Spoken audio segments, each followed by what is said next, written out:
Halo semuanya, perkenalkan saya Tri Sulistiyori ini akan menjelaskan mengenai teori konsiliasi.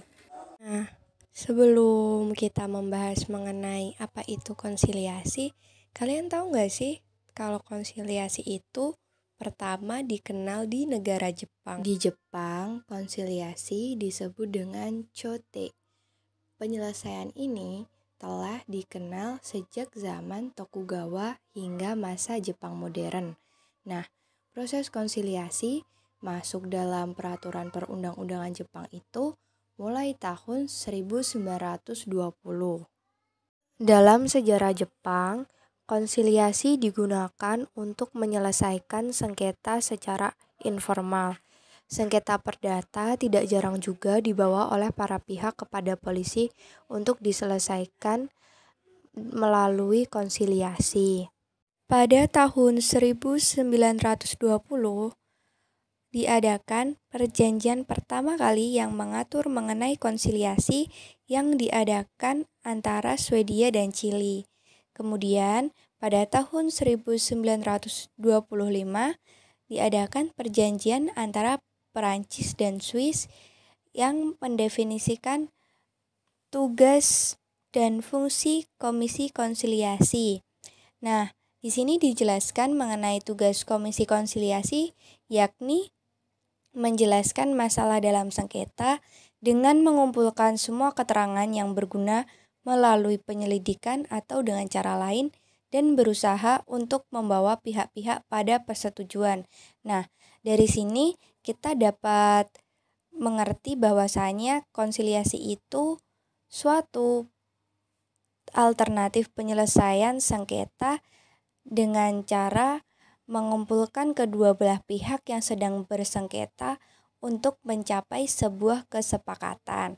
Nah, di antara tahun 1925 hingga Perang Dunia Kedua itu, konsiliasi mulai berkembang dengan luas dan hampir dibuat 200 perjanjian pada tahun 1940. Selanjutnya, saya akan menjelaskan mengenai definisi dari konsiliasi. Konsiliasi berasal dari bahasa Inggris yaitu conciliation yang berarti pemufakatan. Dalam Kamus Besar Bahasa Indonesia, konsiliasi diartikan sebagai usaha mempertemukan keinginan pihak yang berselisih untuk mencapai persetujuan dan menyelesaikan perselisihan itu. Kemudian, Dictionary of Law Complete Edition mendefinisikan konsiliasi sebagai usaha untuk mempertemukan keinginan pihak-pihak yang bersengketa agar mencapai kesepakatan guna menyelesaikan sengketa dengan cara kekeluargaan. Blacklaw's Dictionary mendefinisikan konsiliasi sebagai penyelesaian sengketa dengan cara yang ramah tidak antagonis yang dilakukan sebelum persidangan. Menurut pendapat Oppenheim, konsiliasi adalah suatu proses penyelesaian sengketa dengan menyerahkannya kepada suatu komisi orang-orang yang bertugas untuk menguraikan atau menjelaskan fakta-fakta tersebut. Menurut pendapat Gunawan Wijaya, konsiliasi adalah suatu proses penyelesaian sengketa alternatif yang melibatkan seorang pihak ketiga atau lebih, di mana pihak ketiga yang diikutsertakan untuk menyelesaikan sengketa seseorang secara profesional sudah dapat dibuktikan kehandalannya.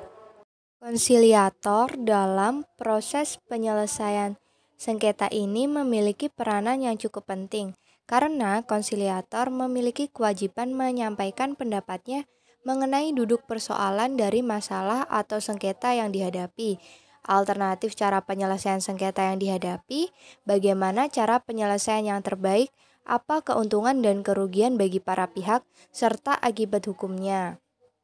Konsiliator memiliki hak dan kewenangan untuk menyampaikan pendapatnya secara terbuka dan tidak memihak kepada salah satu pihak dalam sengketa. Konsiliator tidak berhak untuk membuat putusan dalam sengketa untuk dan atas nama para pihak. Jadi, dalam hal ini pun sebenarnya konsiliator pasif proses konsiliasi ini. Semua hasil dalam proses konsiliasi ini akan diambil sepenuhnya oleh pihak dalam sengketa yang dituangkan dalam bentuk kesepakatan di antara mereka. Pasal 1 Angka 10 Undang-Undang Nomor 30 Tahun 1999 mendefinisikan konsiliasi sebagai suatu tindakan atau proses untuk mencapai pemufakatan atau perdamaian di luar pengadilan. Dalam pasal 1 angka 13 Undang-Undang Nomor 2 Tahun 2004 tentang penyelesaian perselisihan hubungan industrial disebutkan bahwa konsiliasi hubungan industrial yang selanjutnya disebut konsiliasi adalah penyelesaian perselisihan kepentingan, perselisihan peraturan hubungan kerja, atau perselisihan antar serikat pekerja atau serikat buruh hanya dalam satu perusahaan melalui musyawarah yang ditengahi oleh seorang atau lebih konsiliator yang netral.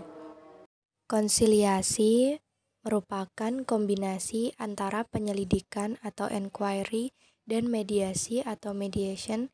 Pada prakteknya, proses penyelesaian sengketa melalui konsiliasi mempunyai kemiripan dengan mediasi.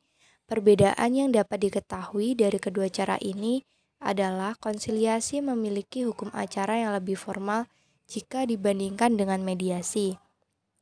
Karena dalam hal konsiliasi ada beberapa tahapan yang biasanya harus dilalui, yakni penyerahan sengketa kepada komisi konsiliasi, kemudian komisi akan mendengarkan keterangan lisan para pihak dan berdasarkan fakta-fakta yang diperoleh para pihak secara lisan tersebut akan diserahkan laporan kepada para pihak disertai dengan kesimpulan dan usulan penyelenggaraan sengketa. Nah, kemudian istilah konsiliasi atau conciliation mempunyai arti yang luas dan sempit. Pengertian luas konsiliasi mencakup berbagai ragam metode di mana suatu sengketa diselesaikan secara damai dengan bantuan negara-negara lain atau badan-badan penyelidik dan komite-komite penasihat yang tidak berpihak. Kemudian, istilah konsiliasi secara sempit yakni konsiliasi berarti penyerahan suatu sengketa kepada sebuah komite untuk membuat laporan beserta usul-usul kepada para pihak bagi penyelesaian sengketa tersebut. Nah, selanjutnya saya akan menjelaskan mengenai karakteristik dari konsiliasi. Pada dasarnya, konsiliasi memiliki karakteristik yang hampir sama dengan mediasi.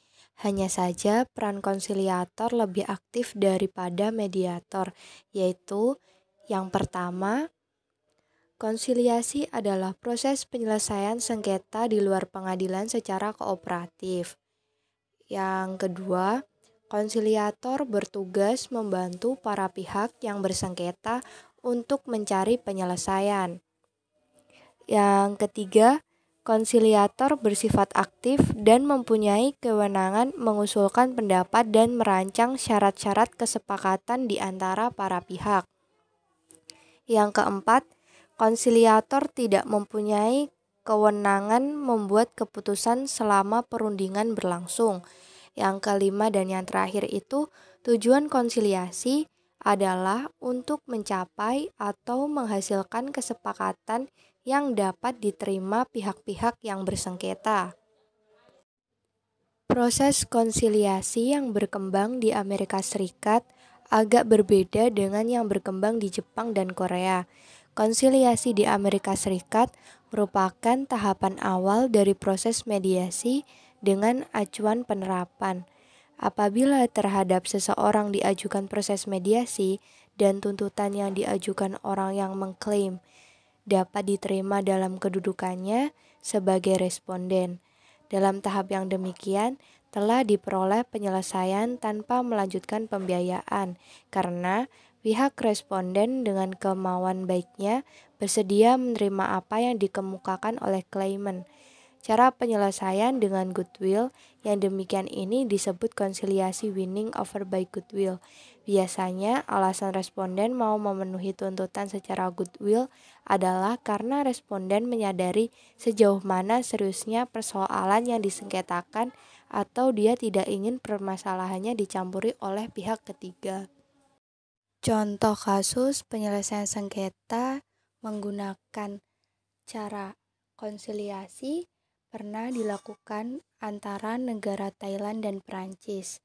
Nah, kedua belah pihak negara tersebut sepakat untuk membentuk komisi konsiliasi. Dalam kasus ini, Thailand selalu menuntut sebagian dari wilayah Laos dan Kamboja yang terletak di bagian timur tapal batasnya. Karena waktu itu Laos dan Kamboja adalah protektorat Prancis, maka sengketa ini menyangkut antara Thailand dan Perancis. Dari pemaparan materi tersebut, dapat disimpulkan bahwasanya konsiliasi merupakan suatu proses penyelesaian sengketa alternatif yang melibatkan seorang pihak ketiga atau lebih, di mana pihak ketiga yang diikutsertakan untuk menyelesaikan sengketa merupakan seseorang yang secara profesional sudah dapat dibuktikan kehandalannya.